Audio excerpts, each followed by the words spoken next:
요한복음 20장 11절에서 23절 말씀입니다. 마리아는 무덤 밖에 서서 울고 있더니 울면서 구부려 무덤 안을 들여다보니 흰 옷 입은 두 천사가 예수의 시체 누였던 곳에 하나는 머리편에 하나는 발편에 앉았더라.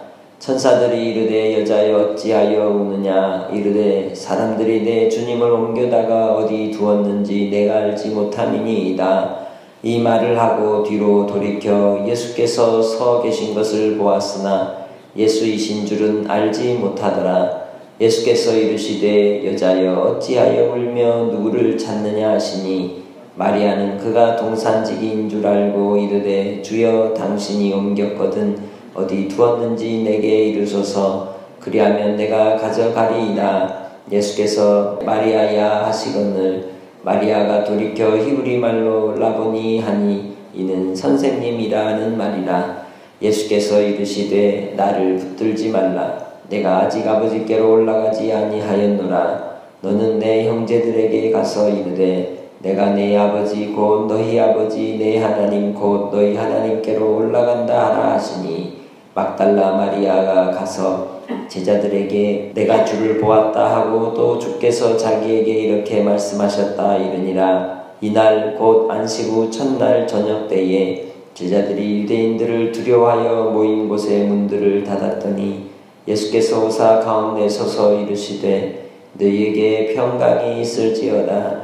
이 말씀을 하시고 손과 옆구리를 보이시니 제자들이 주를 보고 기뻐하더라. 예수께서 또 이르시되 너희에게 평강이 있을지어다. 아버지께서 나를 보내신 것 같이 나도 너희를 보내노라. 이 말씀을 하시고 그들을 향하여 숨을 내쉬며 이르시되 성령을 받으라. 너희가 누구의 죄든지 사하면 사하여질 것이요 누구의 죄든지 그대로 두면 그대로 있으리라 하시니라.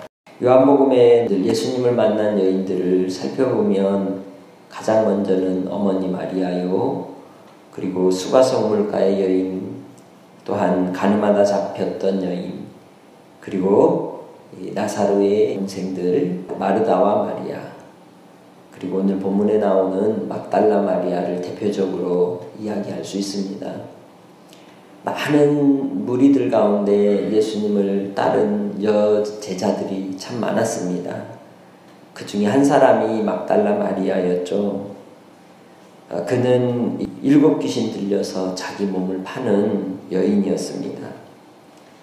그런 여인이 예수님을 만나게 되었고 예수님께서 그를 고쳐주심으로 그는 목숨을 다하여 예수님을 따르고 섬긴 제자가 되었던 것입니다.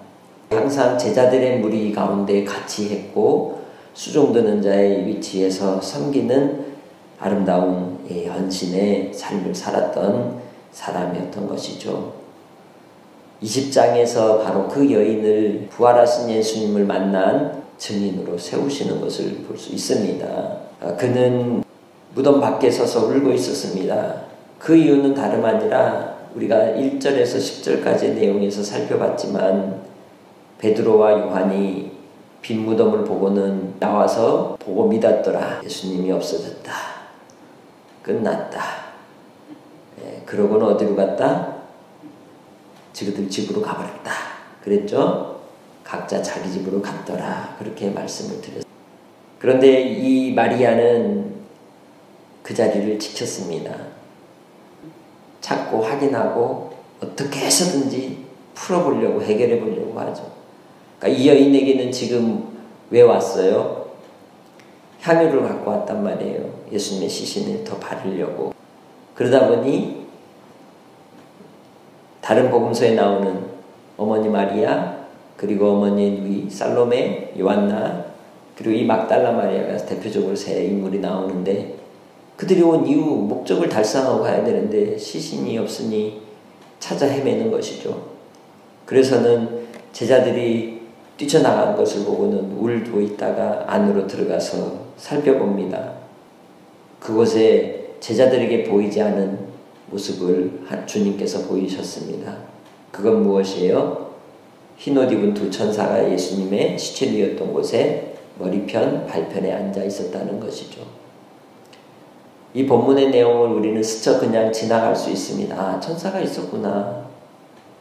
그런데 이 사도 요한은 이 본문을 통하여 우리를 어디로 인도합니까? 지성소로 인도합니다. 지성소에 들어가면 가운데 중앙에 뭐가 있어요? 법궤가 있잖아요. 이 법궤 안에 무엇과 무엇이 들어있어요? 십계명의 두 돌판과 아론의 쌍난 지팡이와 만나의 항아리가 담겨 있어서 바로 선지자와 제사장과 왕의 사명을 이루실 예수 그리스도를 통하여 우리에게 속죄의 은혜를 주실 바로 속죄소로서의 그 법궤 위에 뚜껑을 덮는데 그 뚜껑이 양쪽에 무엇이 있었어요? 두 그룹이 날개를 펼쳐서 이렇게 양쪽으로 가리고 이렇게 덮고 있었죠. 1년에 한 번 제사장이 속죄일이 되면 양과 염소의 피를 가지고 와서 뿌리게 되죠. 그것을 통하여 우리에게 이 모든 죄의 속함을 받는 의식을 하게 됩니다. 그런데 이 속죄소를 또 다른 말로 뭐라고 얘기하면 시은좌라고 말합니다. 하나님의 은혜가 임하는 자리, 곧 하나님이 임재하시는 곳, 그곳에 하나님이 계신다. 그곳을 지금 어디로 옮겨놓은 거예요? 예수님의 빈 무덤에 누우신 곳으로 옮겨놓은 겁니다. 그것이 바로 하나님께서 두 천사를 보내어 막달라 마리아에게 보여주신 것이죠. 일곱 귀신 들려서 자기의 몸을 팔면서 자기의 자유를 잃어버린 채 죄의 종이 되었던 삶에 그에게 예수님을 따르고 구원의 은혜를 입게 하셨을 뿐만 아니라 예수님이 우리의 속죄제 어린 양이 되어서 속죄소로 친히 임재하셔서 우리에게 영원한 속죄를 이루셨음을 보여주신 것입니다.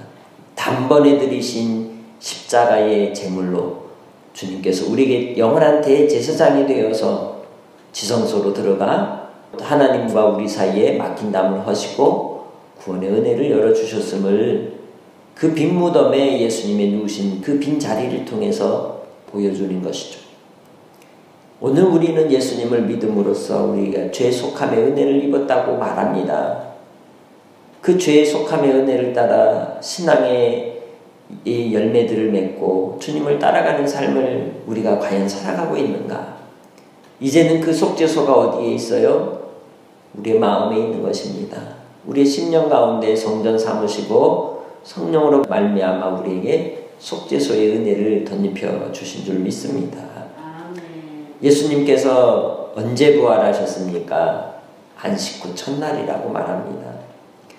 부활하신 예수님의 그 안식 후 첫날이라 함은 고린도전서 15장 20절에 말씀하는 예수님이 무엇의 첫 열매? 부활의 첫 열매가 되셨다고 하시는 그 의미인 것이죠. 이 6월절 지나 6월절 다음 안식일이 지난 그 첫날, 그러니까 3일째 되는 날이 무슨 날이냐면 이스라엘 백성들에게는 초실절이라고 합니다. 안식 후 첫날을 이제 6월절이 끼어있는 안식 후 첫날이 초실절인데 이 초실절에는 뭘 해요? 보리 첫 이삭을 잘라서 하나님 앞에 흔들어 드리는 날이죠. 그 의식을 통해 모든 장자들, 첫 열매되는 가정가정의 첫 씨앗을 하나님께 속한 자로서 하나님 앞에 드리는 날입니다.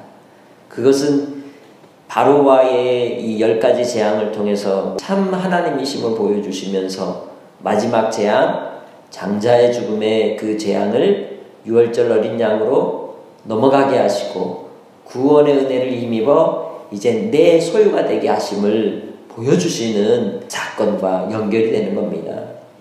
예수님께서 부활의 첫 열매가 되심으로 이제 그를 따르는 모든 믿는 자들은 다 누구의 소유가 된 거예요? 하나님의 소유가 된 것이죠. 그래서 바로 이 초실절을 통해서 하나님 앞에 이제 뭐 하기 시작해요? 이삭을 이제 이 추수를 시작하는 거예요. 그리고는 50일이 지나면 오순절이 오는 거죠. 그 오순절날 뭘 해요?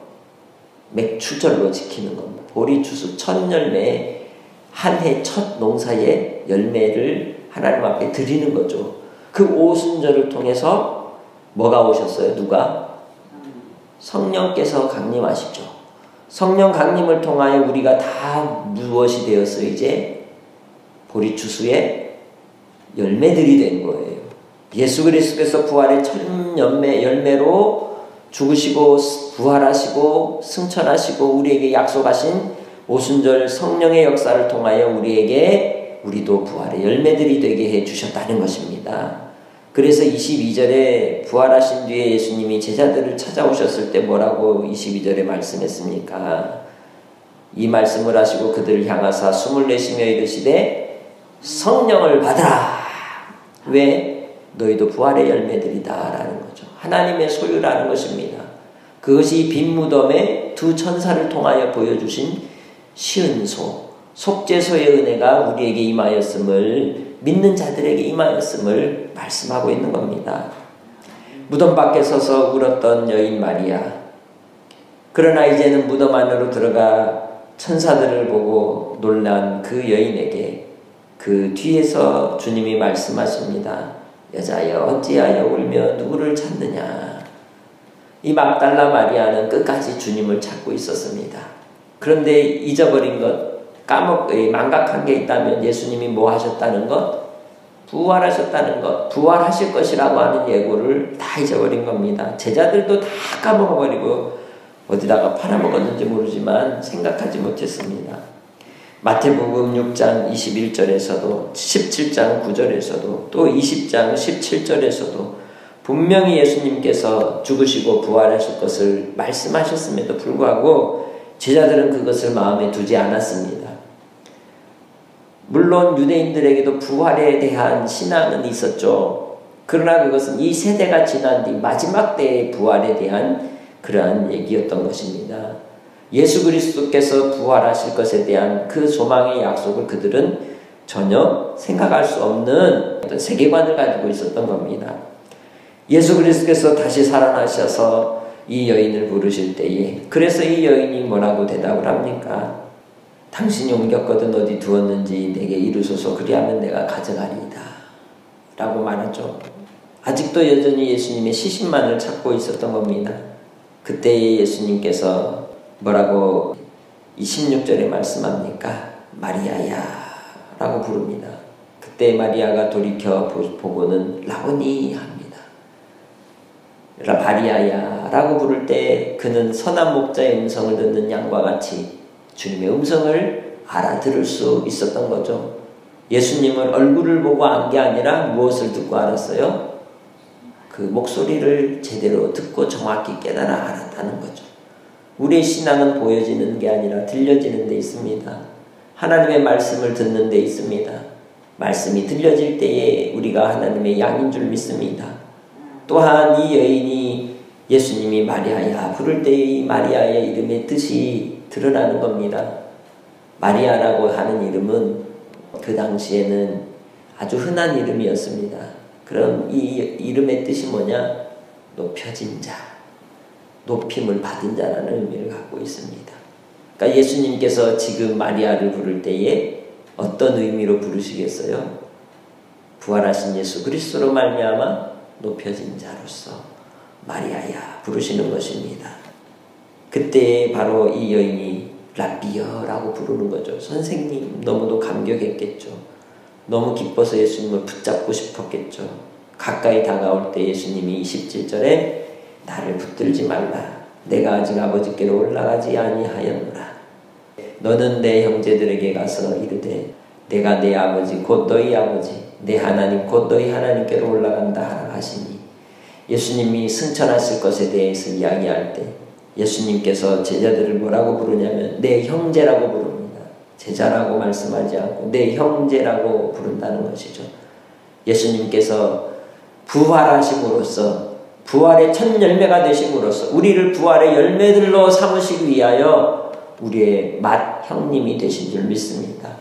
이제는 예수 그리스도로 말미암아 우리의 하나님이 아버지이시라고 고백하는 자들이 되었습니다. 하나님을 아버지라고 부를 수 있는 것은 성령이 아니고서는 할 수 없는 일입니다. 성령으로 말미암아 우리의 입술에 하나님을 아버지라고 부를 수 있게 해주신 그 은혜를 따라 오늘도 주님께 영광 돌리며 살아가시길 주의 이름으로 축복합니다. 바로 이 쉬운 소를 통하여 예수 그리스도의 빈 무덤을 통하여 우리에게 주신 부활의 영광과 또한 속죄의 은혜를 따라 우리를 하나님과 화목한 관계로 회복시키시고 주님 안에 우리가 거하여 연합한 자가 되게 하시고 하나 되게 하신 우리 주님을 찬양합니다. 바로 이 예수 그리스도를 통하여 이제는 우리가 하나님의 선하심을 위하여 이 땅의 두려움과 공포와 무서움에 사로잡혀 있을 때에 주님이 친히 그곳에 찾아와 주셔서 제자들에게 평강이 있을지어다 말씀하신 것처럼 그 주님을 보고는 그들이 손과 옆구리를 보이실 때에 주를 보고 기뻐한 것처럼 이제 이 여인에게 눈물이 사라지고 기쁨으로 바뀐 것처럼 예수 그리스도를 만남으로 높여진 자가 되고 존귀한 자가 되고 기쁨을 회복하는 하나님의 백성들로 살아가시기를 주의 이름으로 축복합니다. 21절에 너희에게 평강이 있을지어다 아버지께서 나를 보내신 것 같이 나도 너희를 보내노라. 이제 주님을 따라 우리의 삶의 사명이 무엇에 있겠습니까? 복음을 전하고 주님의 사랑으로 믿는 자들 또한 믿어야 될 영혼들 아직도 죽게 돌아오지 못한 자기 백성들을 구원하는 일을 위하여 우리를 보내주실 것입니다. 오늘 우리의 삶의 현장 속에 빈 무덤을 통하여 우리에게 쉬운 자의 은혜를 허락하여 주신 속죄소의 은혜를 허락하여 주신 예수 그리스도의 어린 양의 피로 말미암아 정결케 된 하나님의 백성들이 이 땅의 삶을 통해 주님께서 마리아에게 슬픔이 변하여 기쁨이 되게 하신 그 한량없는 은혜와 사랑을 따라 오늘도 복음을 전하는 복된 믿음의 성도들이 되시기를 주의 이름으로 축복합니다. 성령을 통하여 우리에게 주신 하나님의 권세와 능력이 무엇일까요? 자녀된 권세가 뭘까요? 23절입니다. 시작. 너희가 누구의 죄든지 사하면 사하여질 것이요 누구의 죄든지 그대로 두면 그대로 있으리라 하시니라. 예수님께서 13장에서 제자들의 발을 씻기실 때에 주셨던 세 계명이 무엇이었습니까? 서로 사랑하라는 계명이셨습니다. 그것은 다름 아니라 속죄의 은혜가 어디에서 어떻게 임하는지를 말씀하는 것이죠. 속죄의 은혜는 발에서 임하며 속죄의 은혜는 바로 우리가 주님과 함께 죽을 때 또한 주님 안에서 용서할 때에 사함을 받게 되는 은혜라고 분명하고 확실하게 이야기합니다. 그것이 바로 성령으로 말미암아 주신 자녀의 권세인 줄 믿습니다. 성령이 임한 자들에게만 이룰 수 있는 권세요 능력입니다. 용서의 능력이라는 것이죠. 이 땅에 우리가 하나님의 자녀로 살아가면서도 저도 그렇습니다. 참 용서 못해요. 왜 이렇게 똥꼬집이 심한지. 정말 우리가 주님 안에서 무조건 용서하라고 하는데도 불구하고 아직도 여전히 10년, 20년, 30년 캐캐 묵은 그 옛날 생각 가지고 용서 못해가지고 아직도 그 자리에서 벗어나지 못하는 노예 신세로 살아갈 때가 얼마나 많습니까? 그러나 성령님의 임한 자들에게는 어떤 일이 일어납니까? 누구의 죄든지 사하면 사여진다는 것입니다. 그대로 두면 그대로 있게 될 것이라고 말씀합니다.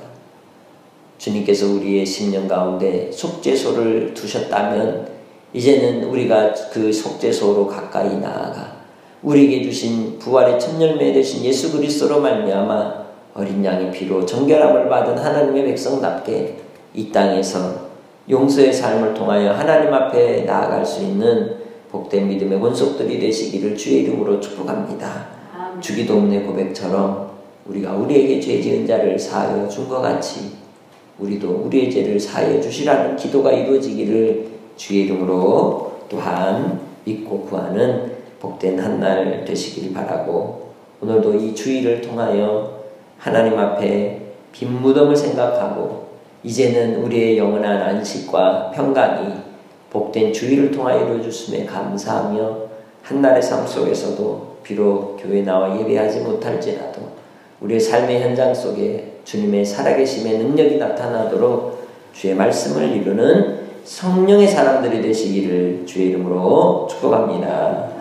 하나님 아버지, 주님의 사역의 현장에, 부활의 현장에 있었던 귀한 여인의 이 헌신과 또한 증언을 통해 오늘 우리도 주의 말씀을 먹었습니다.